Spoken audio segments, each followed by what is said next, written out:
Hello বন্ধুরা, কেমন আছো তোমরা সবাই? আশা করি সবাই খুব ভালো আছো আর আমিও খুব ভালো আছি।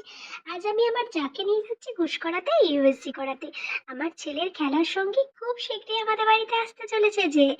আর যেতে যেতে দেখো, পরিবেশটা দেখো, চারিদিকে সবুজ ধান ক্ষেত আর ধোয়া ধোয়া আকাশ। তখনও রোদটা ওঠেনি, পরে আবার বীভৎস রোদ উঠেছিল আর জঘন্যতম গরম পড়েছিল।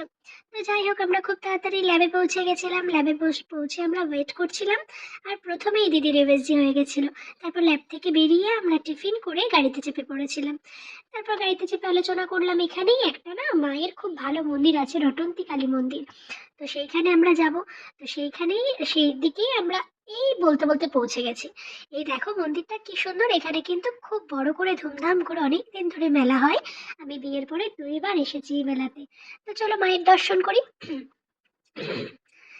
দেখো মাকে, দেখো কি অপরূপ দৃশ্য মায়ের! ভয়ঙ্কর! প্রথমের দিকে না আমি খুব ভয় পেতাম, এখন আর কিছু মনে হয় না। তারপর ওইখান থেকে বেরিয়ে ছেলের জন্য আমি একটু বেকারিতে গিয়ে কিছু খাবার কিনে নিয়েছিলাম। তারপর গাড়িতে যেতে যেতে ভাবছিলাম, এত গরম, এত রোদ উঠে গেছে, কোথাও যদি আখের রস পাই তাহলে আমরা দুজনে মিলে আখের রস খাবো।